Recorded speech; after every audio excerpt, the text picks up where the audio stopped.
drama ဆိုအလက်ကရတဲ့ကျုပ်တို့ဘူးကဒီမှာတေးသေးလေးတစ်စီးကို900ဒီနေ့ကျွန်မဝဲလာတဲ့ကုန်စည်နှုန်းလေးအကြောင်းတစ်ချက်ပြောပြပေးမယ်ဝဲလာတာလေးကတော့အသီးရွက်လေးတွေပဲစားကြလို့ပေါ့နော်ဒါပေမဲ့ဒီကနေ့ဝယ်ရတာတန်တယ်လို့လည်းနည်းနည်းခံစားရတယ်ပေါ့နော်ဘာဝယ်ခဲ့လို့ဆိုရင်ဒီမှာကစုံရွက်ကသူက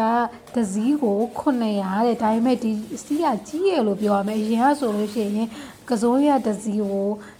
900ဆိုတာတေးသေးလေးကွာဒီအစည်းကကြီးရလို့ခံစားရတယ်အဲ့ဒါနဲ့ကျမလိုတာကကစုံရွက်ကတစည်းပဲလို့ဒါပေမဲ့ကျမ3စီးဝယ်ချပလိုက်တယ်သူက3စီးကို2000နဲ့ယူသွားတဲ့အဲ့ဒါနဲ့ပဲမစိုးတန်တယ်ပေါ့ကျမစိတ်ထဲမှာကစုံရွက်တစည်း900 3စီး2000ဆိုတာတော့မှတန်တယ်လို့ခံစားနေရတယ်ခွအဲ့ဒါနဲ့ပဲဝယ်ချလာတယ်ပြီးတော့ကျတော့ဒီကပြောင်းမှုကလည်းဒါပေမဲ့လောလောဆယ်ကပြောင်းမှုကပေါ်နေရနေတူရယ်နော်ပြောင်းမှုတစ်ဖူးကို900အဲ့တော့ကျမပြောင်းမှုကလည်း2ဖူးဝယ်လာခဲ့လိုက်တယ်ဒါလည်းတန်တယ်လို့ခံစားရတယ်ပေါ့နော်တန်တယ်လို့မခံစားရတာကဒီကျုပ်တို့ဘူးကွယ်ဒီမှာတော့ရှောင်းလို့ပဲဖြစ်မှာပေါ့ရွာမှာဆိုရင်အလက်ခါရတာလေဖော်ချင်တော်ချင်ပဲကြော်စားလို့တောင်မကုန်ဘူးအဲ့မှာကျုပ်တို့ဘူးက9စီးဝယ်လာတယ်9စီးကို2000ထားပါဆိုတာတောင်မှမရဘူးတဲ့အဲ့ဒါနဲ့တစ်စီးကို900ပေးပြီးတော့9စီးကို2500နဲ့ဝယ်ခဲ့ရတယ်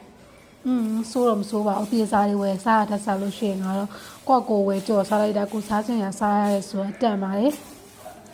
ပြီးရင်တော့အမှဝယ်လာတာကဂျင်းတက်ကကြတော့1000ဘိုး1000ဘိုး30သားကို1000နဲ့ဂျင်းတက်ကလည်းမဆိုးပဲပြောရမှာပါဒီဂျင်းတက်ရွယ်စားလောက်နဲ့ဆိုရင်တော်တော်သုံးရတယ်ကဲပြီးရနဲ့ညစာအနေနဲ့ဘာစားရမှလည်းမသိရနဲ့ဘိုက်ကလည်းအရင်ကြီးမစားတာနဲ့ပေါက်စီသေးလေးတွေတွေ့လို့ဝယ်ခဲ့လိုက်တယ်ပေါက်စီသေးလေးက8လုံးကို1000ပေးရတယ်အရင်ဆက်လို့ကောင်းပါတယ်အဲ့ပေါက်စီလေးကတော့ဒါပေမဲ့သိလားအဲ့ပေါက်စီထဲမှာလေအချင်းတုပ်လေးပါတယ်ကွအဲ့ပေါက်စီနဲ့အဲ့အချင်းတွေကဘာဆိုင်လို့ကျမတို့တို့စားတာဘလို့မှဆက်မိလို့မရဘူးပေါ့နော်ပေါက်စီနဲ့အချင်းတွေကမဆိုင်တယ်လို့ခံစားရတယ်ကွကျမတော့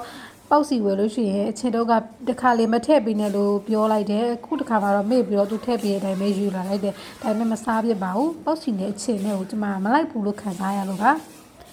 ကဲကျမရဲ့ကုန်စည်နှုန်းတက်မတန်ဒါဘယ်လောက်ကျသွားလဲပေါ့နော်စုပေါင်းမယ်ဆိုလို့ရှိရင်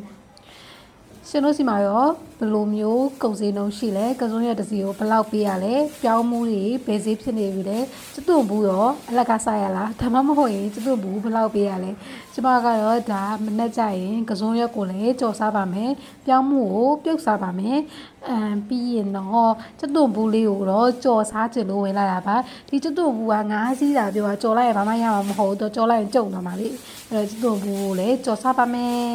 ဘာရမဟုတ်ပါဘူးကျမဝယ်လာခဲ့တဲ့ကုန်စည်နှုန်းလေးတွေအကြောင်းကိုတစ်ချက်လာပြောပြပေးတာပါရှင်တို့ကုန်စည်နှုန်းတွေလည်းဘယ်လောက်တည်ရှိနေကြလဲပေါ့နော်ဒါကတော့မရန်ကုန်မြို့နယ်ရဲ့ကုန်စည်နှုန်းမှာ